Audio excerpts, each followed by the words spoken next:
Oui, bonjour les serviteurs de Dieu.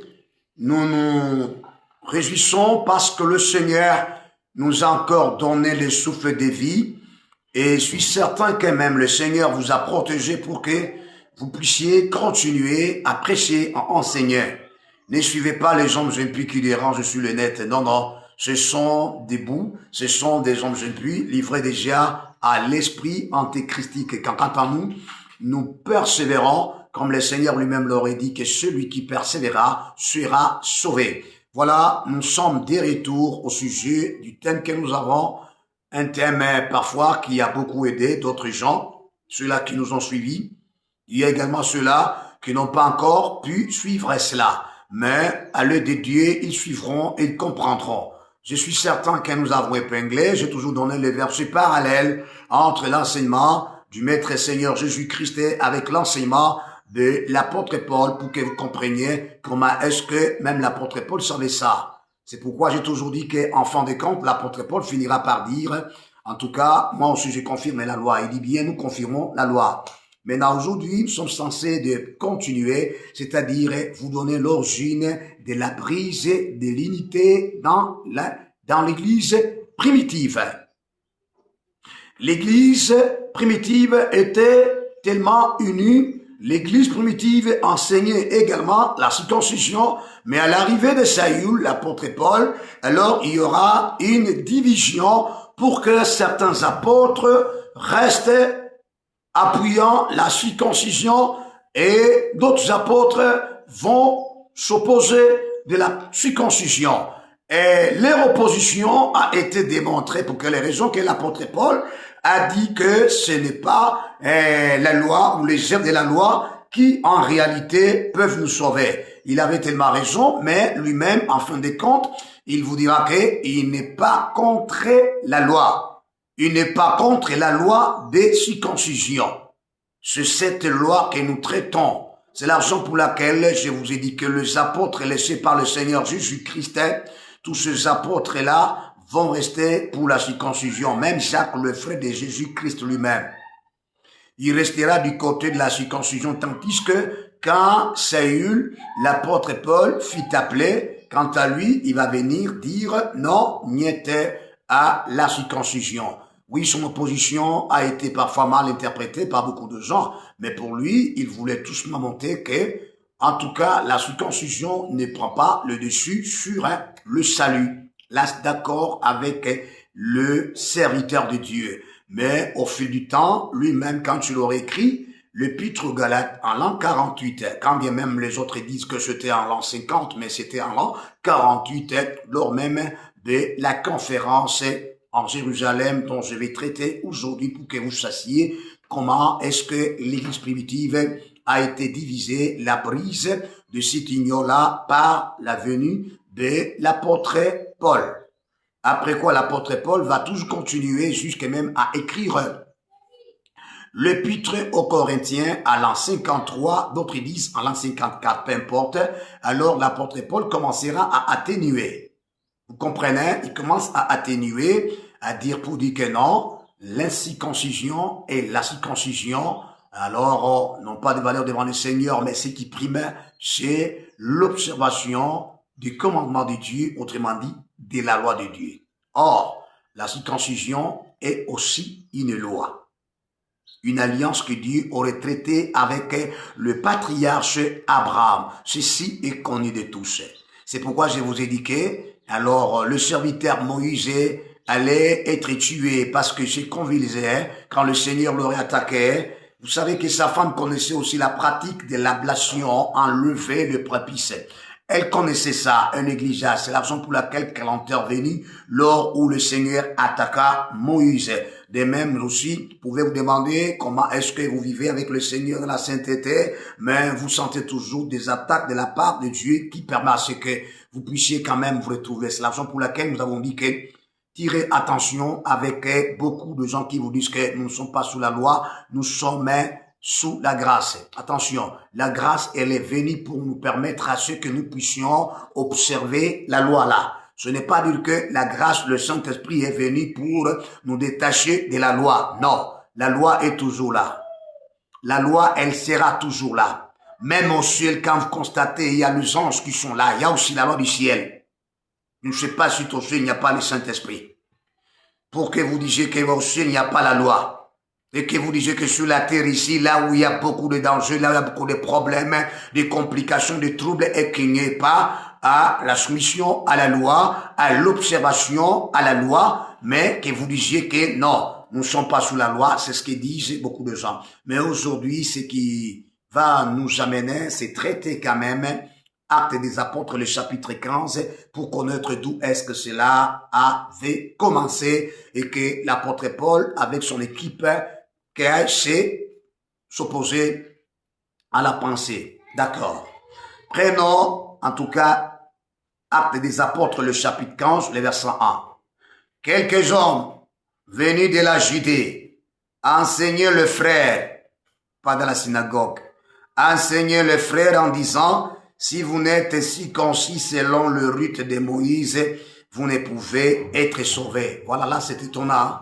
C'est de là que commence un grand problème et qui est ce que nous appelons la conférence en Jérusalem en l'an 48. Après le Seigneur Jésus-Christ. Merci beaucoup que le spectateur, le spectatrice, comprennent ce que nous devons commencer. Il y a certains frères qui quittaient Judée. Donc, ils quittent Jérusalem. Ils se rendent où c'est? En Antioche. Déjà, à ces moments, Antioche regorge déjà les disciples, regorge déjà le frère en Christ. Ils ne sont plus allés prêcher dans une synagogue, mais étaient allés prêcher certains hommes-là qui, en réalité, étaient déjà les chrétiens, les disciples d'abord, le vrai terme, le disciple. Ils arrivèrent et trouvèrent Barnabas et trouvèrent également l'apôtre Paul avec son équipe. Quand ces gens enseignaient, ils enseignaient aux gens. Nous avons déjà entendu ce que dit la parole, ils sont venus enseigner. Quand bien même vous avez cru au Seigneur Jésus-Christ, pour eux aussi cela n'était pas tellement nécessaire, mais il fallait que ces gens-là puissent également passer par le rite de Moïse pour être sauvés. C'est cela qui s'éclata à ce qui concerne le grand débat d'abord qui commença toujours là à Antioche de Syrie. Après quoi, il s'est convenir pour que les aillent faire ce débat à Jérusalem, donc devant les apôtres. Voilà donc le principal motif qui appela que les apôtres, que les frères et que certains membres de l'église aillent se réunir pour traiter cette question. Parce que les gens disent, vous devez en tout cas aussi vous circoncire pour être sauvés. L'apôtre Paul, quant à lui, avec son équipe, c'est dire, non, il n'y a pas question de se circoncire pour être sauvé, mais il n'est pas question de se circoncire, il est question de croire tout simplement en Jésus-Christ par la foi. Maintenant, suivez-moi bien attentivement. Vous allez voir comment est-ce que l'église va se diviser. Avant que Saül fût appelé, l'église était unie. L'église enseignait la circoncision. Et tous ces membres-là, ils se faisaient également circoncire. Mais il fallait aller pas à pas pour qu'on comprenne. Alors, les gens s'amenèrent en Antioche. À l'an 48, voilà, le débat commence. Mais quand vous lisez ces chapitres, vous serez tellement étonnés. Ils sont partis avec le principal motif à le débattre au sujet de la circoncision. Mais ce qui sera tenu comme décision dans la conférence, il n'y aura pas même cette notion-là de la circoncision. Parce que les apôtres s'étaient réunis. Il y a certains membres qu'on appelle les anciens. Ce sont les juifs convertis au christianisme. Ce sont les scribes. Ce sont des pharisiens qui s'étaient convertis au christianisme. À cette conférence, nous marquerons également qu'il y avait la présence de Jacques, le frère du Seigneur Jésus-Christ. Et aussi là, avec certains apôtres sont aussi là. Le débat a eu lieu. dans ce débat, quand vous suivez bien, vous allez vous rendre compte que la lettre qui a été écrite, la lettre qui a été conçue, mais tout le motif qui a été conçu, il n'y aura pas l'apparition de la circoncision, le motif pour lequel qui avait fait amener les gens d'aller faire le débat. Donc, si vous voulez conclure bien, l'apôtre Paul lui contre, mais les apôtres, par le Seigneur Jésus-Christ étaient pour. Connaissant bien ce que le Seigneur aurait même reproché le pharisien au sujet de la circoncision quand il prenait un homme le circoncirait au jour du sabbat. Saül n'était pas là, mais les apôtres quant à eux étaient là, parmi lesquels nous trouvons également Pierre était là, qui avait entendu ce débat-là, ou également ce reproche-là du Seigneur Jésus-Christ à l'égard de Juifs, le lui était israélite. Voilà. Les apôtres étaient pour la circoncision. C'est la raison pour laquelle vous vous rendez compte que même Cornélie, qui n'était pas un juif, mais qui était un romain, il s'était aussi circoncis parce que c'était difficile qu'un païen pénètre dans une synagogue ou dans le temple sans pour autant être circoncis. Donc, si tu entends qu'il y avait des païens qui, en réalité, entraient dans la synagogue ou dans le temple de Dieu, ils étaient déjà circoncis. Parce que ne pas être circoncis et qu'ils pénètrent dans le temple de Dieu ou dans la synagogue, c'est suyer la synagogue, tout comme c'est suyer les temples. Donc, c'était déjà un mode de vie que les disciples devraient nécessairement appliquer. Mais la venue de Paul, la division est là. Si vous lisez bien, je ne peux pas lire tous les versets bibliques. L'apôtre Pierre a exposé de tout ce qu'il aurait fait dans la maison de Cornélie. Or, Cornélie appelait ses connaissances, avait invité ses amis, qui étaient aussi du même nombre comme lui. Donc l'apôtre Pierre s'est adressé aux païens. C'est la raison pour laquelle il fut même aussi reproché pour dire que pourquoi est-ce que tu allais entrer dans la maison de païens. Ça, c'est tout à fait un autre aspect. Mais ici, tous les apôtres étaient pour la circoncision. Et même le groupe des anciens qui avaient cru au christianisme, qui était le pharisien, le scribe, le juif à un seul mot, était pour la circoncision. Alors, quelle a été comme la conclusion? Or, si vous lisez bien le motif par lequel que les a menés là, mais le motif n'apparaîtra pas dans la lettre qui a été conçue. Cette lettre, vous allez vous rendre compte que Paul est là, Barnabas aussi est là, voire même d'autres serviteurs du côté de Paul étaient là. Parce que pour cette conférence, Timothée n'est pas encore là. Parce que Timothée doit être allé retrouver dans la seconde mission, dans le second voyage missionnaire de l'apôtre Paul. Merci beaucoup. Maintenant, lisons donc la conclusion. Donc, le consensus qui a été tenu en conférence. Vous allez vous rendre compte qu'il n'y aura pas le motif principal, mais il y aura d'autres choses qu'on doit évoquer quand ils ont dit pour ne pas créer de difficultés aux païens qui viennent de donner leur vie au Christ, tout comme à Christ. C'est ça ce qui était comme un consensus. Donc, une conclusion. Je vais lire Actes des Apôtres, chapitre 15. Lisons, j'aimerais que nous lisions ce verset biblique qui est un verset clé.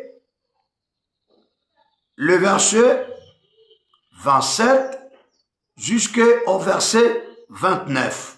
Mais quant à vous, vous pouvez lire presque, commençons le premier verset jusqu'au verset 29. Mais moi, comme il y a d'autres choses que je vais épingler, je vais lire cela. Nous avons donc envoyé Jude et Silas, qui vous annonceront de leur bouche les mêmes choses, car il a paru bon au Saint-Esprit et à nous de ne vous imposer d'autres charges que ce qui est nécessaire, savoir de vous abstenir des viandes sacrifiées aux idoles, du sang, des animaux étouffés et de l'impudicité, chose contre lequel vous vous trouverez bien de vous tenir en garde. Il n'y a pas là une conclusion pour dire que non, nous avons dit pour tous ceux-là qui sont païens, qui viennent de croire à Christ, de ne pas se circoncire, mais qui croient. Donc, la circoncision, quand le débat avait eu lieu, il n'y avait pas eu un compromis. Donc, il y a eu une brise de l'unité de l'Église primitive. Voyant maintenant cette lettre, on va envoyer les 4 personnes. Silas, qui sera parmi ceux-là qu'on doit envoyer pour aller informer les disciples, les chrétiens qui sont à Antioche et ailleurs pour dire que ce que nous vous recommandons pour ne pas vous donner des difficultés, nous vous disons ceci.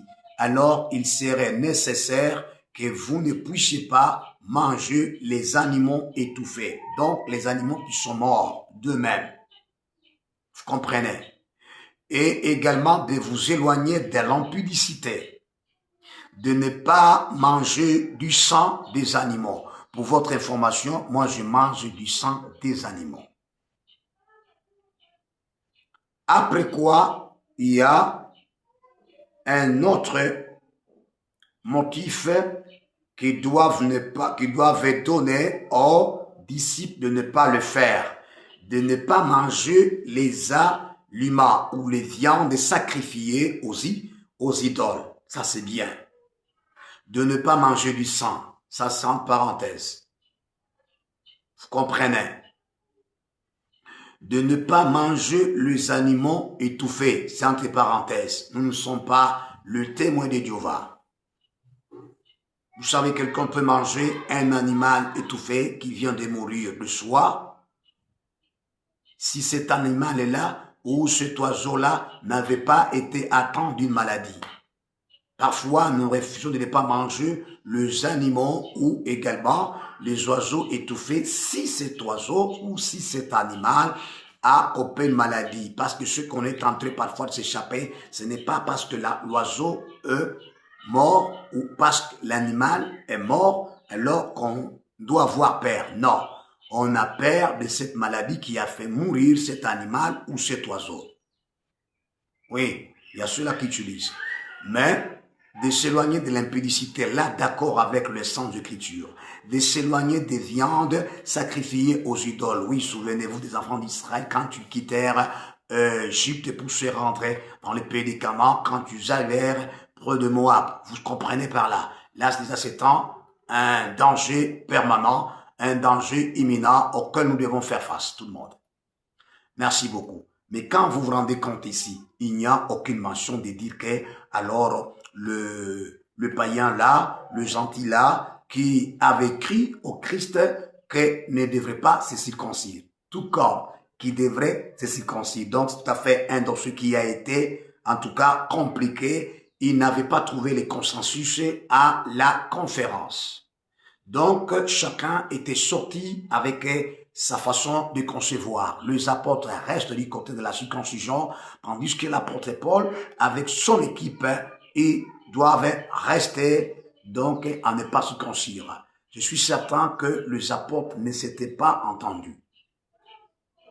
Et même l'apôtre Paul n'avait pas, en tout cas, bien parfois explicité sa réaction. Or, après avoir quitté la conférence, l'apôtre Paul est sorti aller au second voyage missionnaire. Là, en Actes des Apôtres, je ne peux pas lire. Vous prenez chapitre 16, le verset. Chapitre 16, je pense le verset 1.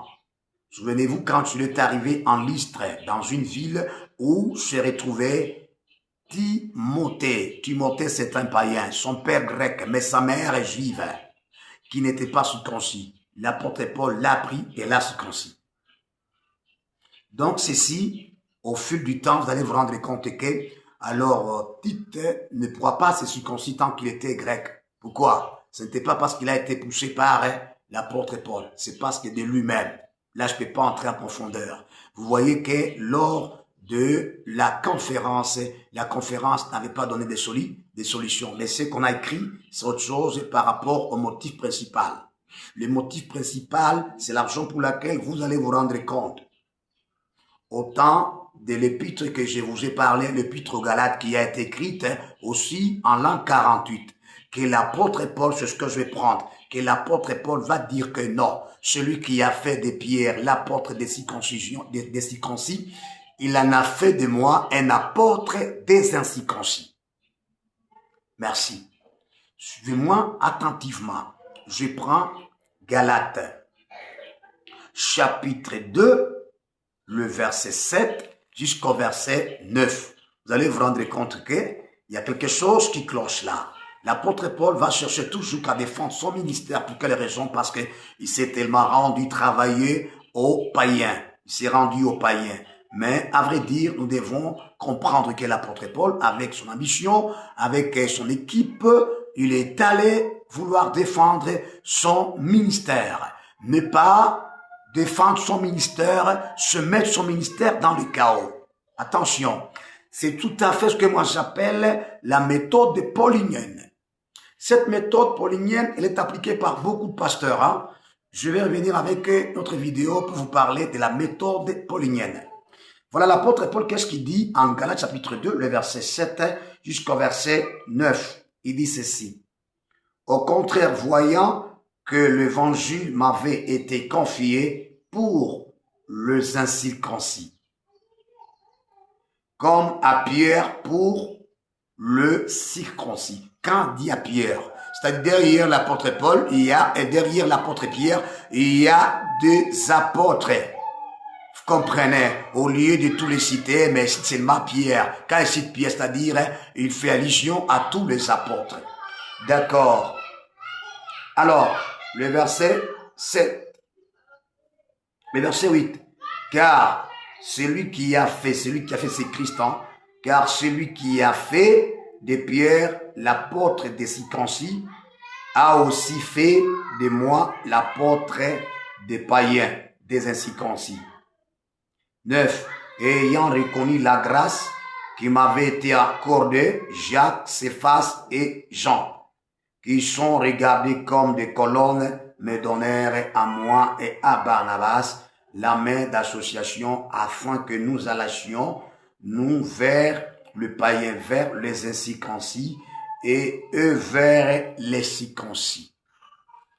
La question qu'il faut se poser, quand est-ce que le Seigneur Jésus-Christ a-t-il fait l'apôtre Pierre comme un apôtre des circoncis? Ou également, quand est-ce que le Seigneur Jésus-Christ a dit aux apôtres d'aller prêcher rien que les circoncis, ceux qui sont circoncis? Vous voyez comment est-ce que l'apôtre Paul écrit? Je ne suis pas contre l'apôtre Paul, mais je vous fais voir comment est-ce que l'apôtre Paul a cherché à défendre son ministère, son apostolat. Ce qui a été comme une petite erreur de sa part. Vous allez me dire, pasteur, comment ça? D'accord, l'apôtre Paul qui dit que celui qui a fait des apôtres là, les apôtres des circoncis, il en a fait aussi, ça devient maintenant deux, aussi moi, un apôtre des incirconcis, des païens. D'accord. Pour rafraîchir votre mémoire, j'aimerais commencer par les apôtres. Lisons bien Matthieu chapitre 28, verset 19. Qu'est-ce que le Seigneur a recommandé aux apôtres? Tous les apôtres étaient là. Le 11 d'abord apôtres avant que Matthias puisse être associé aux 11 apôtres pour qu'il soit aussi comme, si je vois bien, comme 12e apôtre. Le Seigneur Jésus-Christ, qu'est-ce qu'il a dit? Il leur a recommandé que allez et faites de toutes les nations des disciples. Il a dit moi. Or, là où le Seigneur donne de l'ordre aux apôtres, Saül n'était pas là. L'apôtre Paul n'était pas là. C'est pour cette raison, quand un païen tombe sur de tels versets bibliques, on commencera à vous le présenter sur le Facebook pour que vous puissiez vous justifier. C'est pour cette raison, je tarde tout pour vous montrer comment est-ce que l'apôtre Paul aurait commencé à défendre cela. Il n'avait pas été bien compris. Lui aussi, quand il voulait défendre cela, il n'a pas bien compris. D'abord, au début. Mais au fil du temps, je vous ai parlé que l'apôtre Paul va commencer maintenant à atténuer, à comprendre que oui, que la circoncision aussi est utile.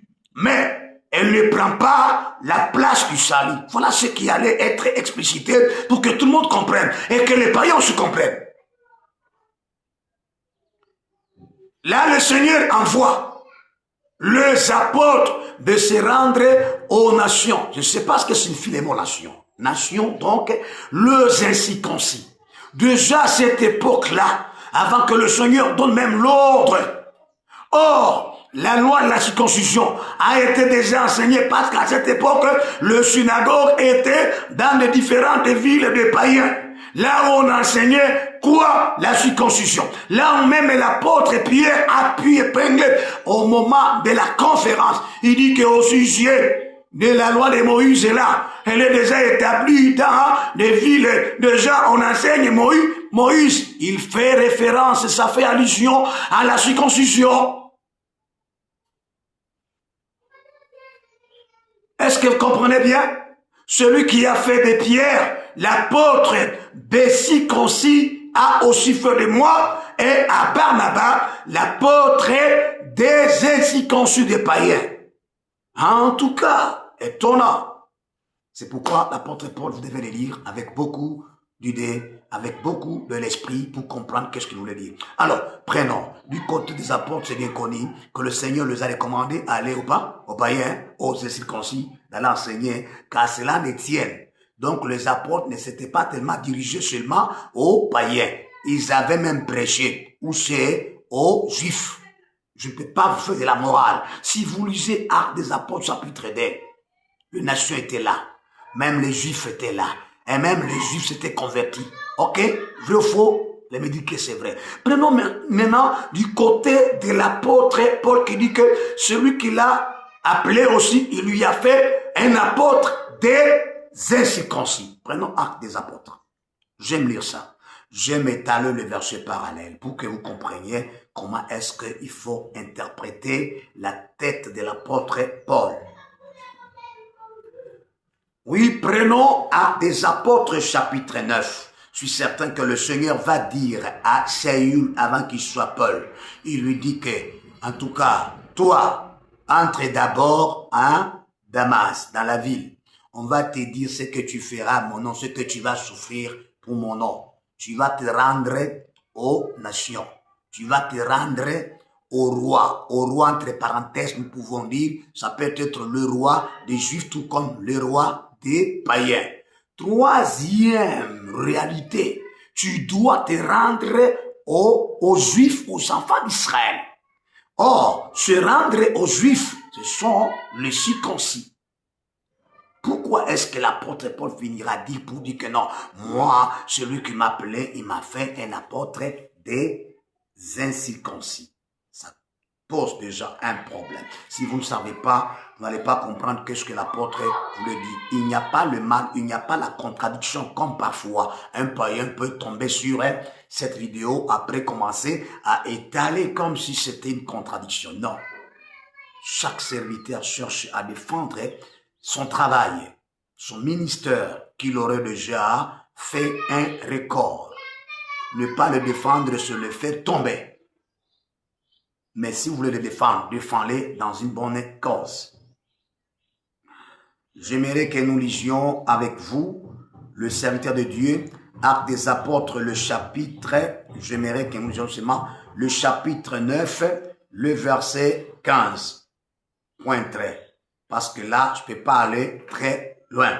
Il est dit ceci. Mais le Seigneur lui dit, va, car cet homme, donc le Seigneur s'adresse à Ananie, à les disciples qui étaient en Damas. Il y avait déjà des disciples là-bas. Vous comprenez qu'il y avait déjà écrit en Damas, donc dans un pays étranger, qui n'est pas des Juifs, il y avait déjà là, de quoi? Des disciples. Donc le Seigneur recommande à Anania d'aller trouver Saül. À ce moment, Saül n'a pas encore commencé son ministère. Voilà. Mais le Seigneur lui dit, va, car cet homme est un instrument que j'ai choisi pour porter mon nom devant les nations. Une recommandation. Donc, Saül, l'apôtre Paul, qui va devenir Paul, doit se rendre aux nations, aux incirconcis. D'accord. Devant le roi. C'est ce que je vous ai parlé. Donc, le roi peuvent-ils, le roi des Juifs, tout comme le roi des païens. Troisième recommandation, et devant les fils d'Israël. Or, qui dit les fils d'Israël, il dit aux circoncis. Maintenant, prenons sa mission selon le Seigneur qu'il aurait recommandé. Je suis certain le Seigneur lui a dit ça, après quoi l'apôtre Paul va venir à l'épître aux Galates pour dire que le Seigneur lui a fait tout simplement aller prêcher aux incirconcis. Si le Seigneur me donnait le moment, le temps, je vous dirai quand est-ce que l'apôtre Paul s'est détaché de ne pas aller enseigner aux Juifs, qui étaient les circoncis, pour aller s'atteler aux incirconcis. Là, c'était d'abord une autre partie pour rafraîchir votre mémoire. Donc, ce que vous pouvez dire et ce que vous pouvez retenir ici, donc l'apôtre Paul défend son ministère.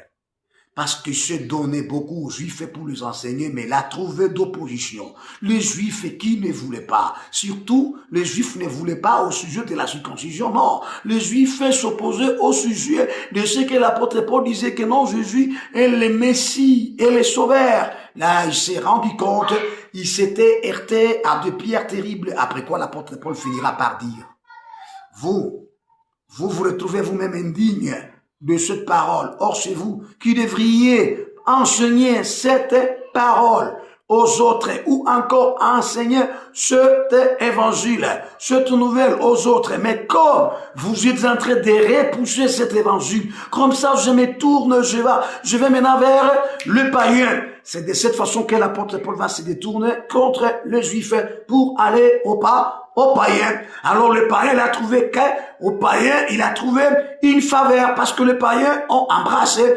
l'évangile. Vous comprenez par là?